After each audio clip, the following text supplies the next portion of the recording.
एक चोर एक दिन एक घर में चोरी करने के लिए घुसता है।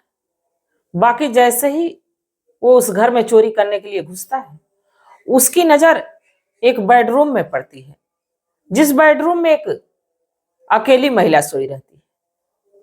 चोर उस महिला को देखने के बाद ये भूल जाता है कि वो वहां चोरी करने आया है। और देखते ही देखते कुछ देर के बाद कुछ ऐसा होता है जिससे कि उस इलाके में हलचल सी मच जाती है। आखिरकार ऐसा क्या होता है, तो इसको जानने के लिए, इसको समझने के लिए वीडियो में अंत तक बने रहिएगा। नमस्कार, मैं सावित्री यादव। यस के क्राइम सफर में आप सभी का स्वागत है। उम्मीद है यस के क्राइम सफर की सारी फैमिली अच्छी होगी, अपना ख्याल रख रही होगी।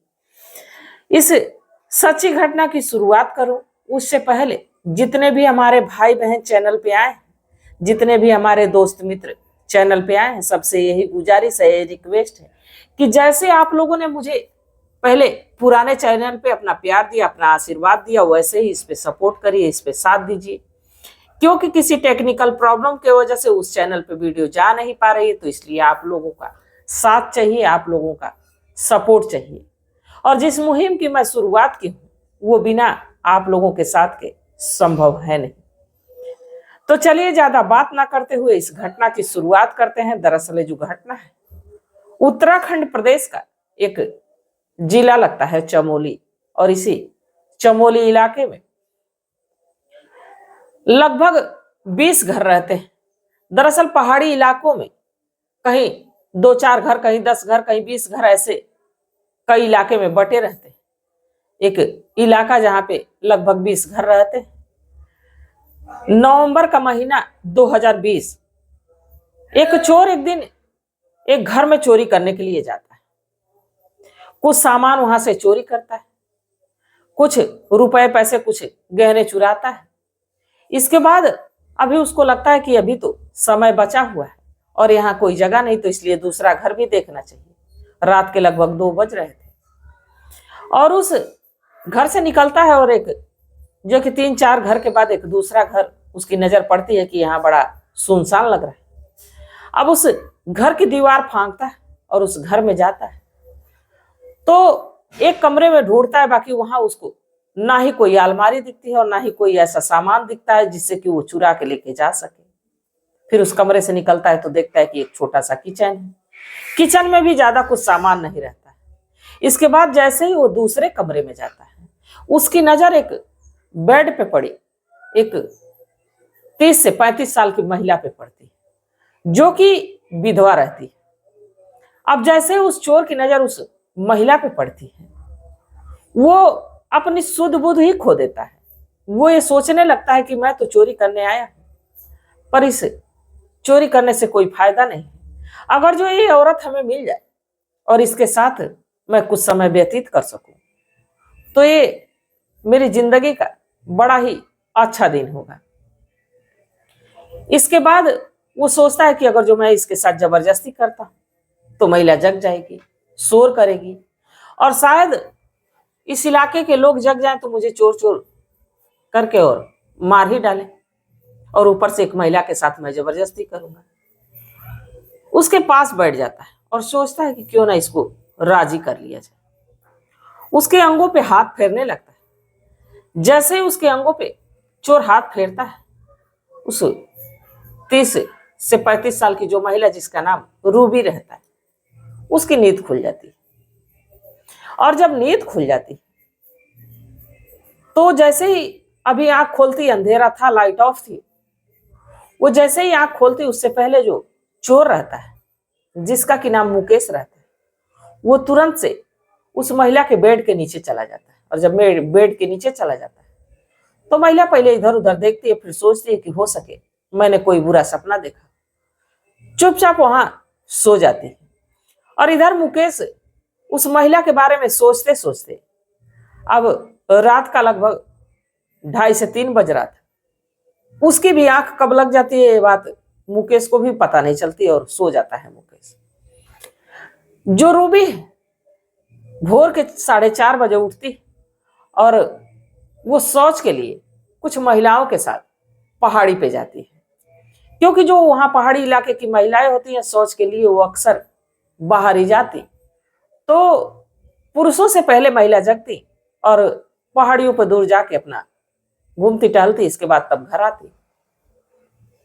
अब जब कई महिलाओं से इस रूबी की मुलाकात होती है तो कहती है कि जानती हूँ हमारे गांव में कल रात चोर आया था और चोर ने तो एक घर से लगभग 50,000 रुपए नकदी और जेवर गहने चुरा के लेके गया है। अब जब ये बात रूबी सुनी तो रूबी का भी कलेजा धक से हो गया। उसे भी लगा कि शायद मेरे घर में भी कोई जरूर आया था, पर इस बात का जिक्र वो किसी महिला से करती नहीं। वो तुरंत वहां से फिर पहाड़ी से वापस घर आती और घर आने के बाद वो अब अपने कमरे में चेक करने लगती है कि कहीं कुछ सामान तो नहीं गायब है। इसके बाद जब वो इसी तरह ढूंढ रही थी कहीं कुछ सामान तो नहीं गायब है, तब तक उसकी नजर बेड के नीचे जाती है और जब बेड के नीचे जाती है तो देखती है कि एक जो है कि पुरुष सोया हुआ है।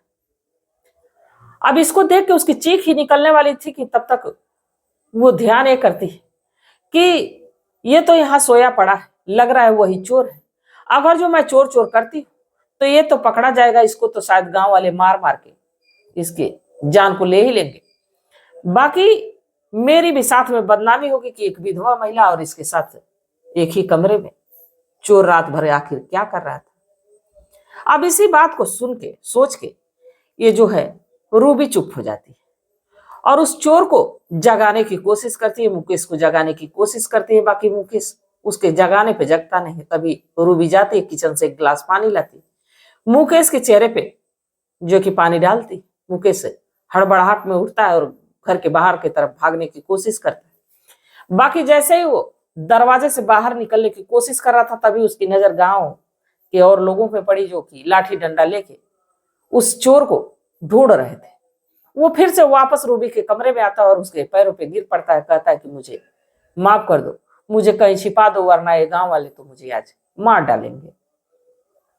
अभी इतनी बात कह ही रहा होता है कि तब तक रूबी के दरवाजे पे दस्तखत होती है। दरवाजा कोई खटखटाता है, रूबी बाहर जाती है। पूछते हैं भाभी जी आपने किसी को यहाँ आते जाते देखा तो नहीं? रात को इसे गांव में चोर आया है और जो गांव के छोर पे सीसीटीवी कैमरा लगा है उसमें वो व्यक्ति आते हुए तो दिखा है, बाकी जाते हुए नहीं दिखा है। वो लगता है इसी गांव में कहीं ना कहीं छिपा हुआ है। रूबी कहती है नहीं, मैंने तो ऐसा किसी को नहीं देखा और अगर जो कोई ऐसा दिखता है तो मैं जरूर आपको इतला करूंगी, जरूर सूचना दूंगी। इसके बाद वो लोग चले जाते हैं। फिर रूबी घर के भीतर आती, कहती है ऐसा है कि वो लोग तुम्हें ढूंढ रहे हैं और तुम समय रहते यहाँ से चले जाओ वरना आज तो वो तुम्हारी जान ले लेंगे। इस पे जो मुकेश है रूबी से कहता है कि ऐसा है मुझे बचा लो, अब हमारी जान तुम्हारे हाथ। रूबी कहती है कि मैं एक अकेली औरत हूं और मेरे घर में अक्सर औरतों का आना जाना लगा रहता है और मेरा घर भी छोटा सा है। कोई ना कोई अगर जो आ जाएगा तुम्हें देख लेगा तो हमारी तो बदनामी होगी, साथ में तुमको पकड़ के लोग मार डालेंगे। अब चोर कहता है चाहे जैसे भी मुझे बचा लो। रूबी कहती है कि ठीक है अच्छा। वो दूसरे कमरे में मुकेश को भेजती है और बाहर से ताला बंद कर देती है। इधर किचन का काम करने लगती है। तभी उसके पड़ोस की रहने वाली 2-3 महिलाएं आती, उसके पास बैठ के कुछ देर बात करती हैं। तभी उस ताले पे नजर पड़ती। रूबी से पूछती है अरे रूबी आज तुमने क्यों दरवाजे पे ताला लगा रखा है? रूबी कहती है कि दरअसल मैंने सुना है रात को चोर आया था तो मैंने भी सोचा कि क्यों ना ताला मार दूं, नहीं तो कुछ सामान गायब ना हो जाए। उस पे वो महिलाएं हंसती है कि तुम्हारे घर में ऐसा कौन सा कीमती सामान है जिसके लिए तुमने दरवाजा बंद किया। अब कुछ देर के बाद जब वो महिलाएं चली जाती हैं तो रूबी चाय बनाती है और मुकेश को भी देती है, अपने भी पीती है और साथ ही मुकेश से पूछती है ये बताओ कि तुमने जो चोरी किया वो रुपए कहाँ रखे हो? मुकेश कहता है कि दरअसल मैंने 10,000 रुपए और एक जो की अंगूठी और एक छोटी बच्ची की पायल इतनी ही चोरी की। वो कहती है कि दरअसल मैंने तो ये सुना है कि तुम 50,000 रुपए कुछ जेवर चोरी किए हो। मुकेश कहता है कि अगर जो 2 रुपए की चोरी होती है तो 10 रुपए लोग बताते हैं, मैंने इतना ही चुराया तुमसे, मैं झूठ नहीं बोलूंगा क्योंकि तुमने मेरी जान बचाई। अब धीरे धीरे दिन बीतने लगता है, शाम होती है और जब शाम होती है तो रूबी एक बार फिर कहती है कि ऐसा है कि अंधेरे में तुम यहाँ से निकल जाओ। बाकी मुकेश कहता है कि अभी नहीं निकल पाऊंगा, अगर जो किसी की नजर पड़ जाएगी तो मुझे मार डालेंगे। फिर रूबी शाम का खाना बनाती है, मुकेश को भी खिलाती है, खुद भी खाती है और रात होने का इंतजार करने लगती है।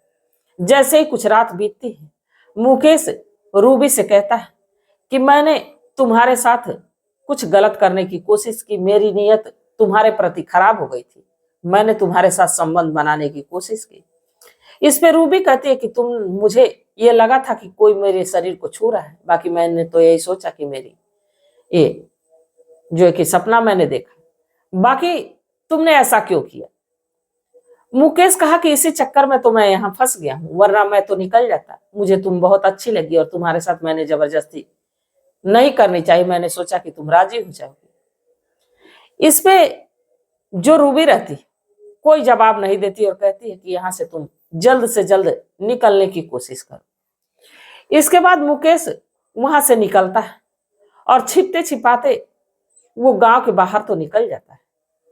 बाकी जब वो मुकेश यहां से चला जाता है तो रूबी को अंदर ही अंदर मुकेश को देखने का मन करने लगता है, मुकेश के से बात करने का मन करने लगता है। अब बार बार रूबी की आंखें मुकेश का इंतजार करने लगती, मानो मुकेश से रूबी का कोई गहरा संबंध हो, कोई गहरा रिश्ता हो। धीरे धीरे समय गुजरने लगता है, 2020 से 21 आ जाता है, 22 आ जाता है। बाकी जैसे ही 2023 आता है, रूबी एक दिन बाजार जाती है और उसी बाजार में उसकी मुलाकात मुकेश से होती है। और जब मुकेश से होती है तो मानो रूबी के खुशी का ठिकाना नहीं रहता है। रूबी पूछती है कि तुम तो ऐसे गायब हुए कि फिर दिखे ही नहीं। मुकेश कहा कि दरअसल मैं जब गांव से निकला तो उसी समय मैं कसम खा के निकला कि आज के बाद मैं चोरी नहीं करूंगा, आज के बाद मैं मेहनत से कमाऊंगा और उसी कमाई से जो कि गुजर बसर करूंगा।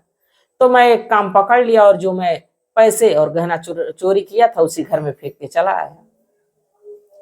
जब रूबी इस मुकेश के बारे में इतना कुछ जानी तो ये भी अपने आप को रोक नहीं पाई और मुकेश से ये कह बैठी कि जो तुम उस रात करना चाहते थे, मैं चाहती हूं कि मेरे साथ वैसा ही तुम पूरी जिंदगी करो और मैं पूरी जिंदगी तुम्हारे साथ रहूं। मुकेश भी शायद इसी चीज का इंतजार कर रहा था। मुकेश की और इस रूबी की एक मंदिर से शादी होती है और दोनों खुशी खुशी अपने जीवन को गुजर बसर करने लगते।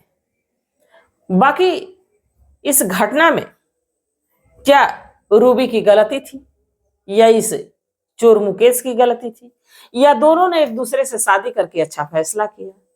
तो जो भी अपनी राय होगी, जो भी अपनी सलाह होगी, कमेंट सेक्शन में जरूर बताइएगा। और इस घटना को सुनाने का मेरा उद्देश्य ये नहीं था कि किसी की भावनाओं को ठेस पहुंचाया जाए, किसी को आहत किया जाए, बल्कि बस इसलिए कि लोगों को जागरूक किया जाए, लोगों को सचेत किया जाए। तो इस घटनाक्रम पे आप लोग क्या सोचते हैं, आप लोगों की क्या सलाह है, आप लोगों की क्या राय है, आप लोग जरूर बताइएगा। तब तक आप लोग अपना ख्याल रखिए, अपने परिवार का ख्याल रखिए, बाल बच्चों का ख्याल रखिए। मिलते हैं कल एक नई वीडियो के साथ, तब तक के लिए जय हिंद, जय भारत।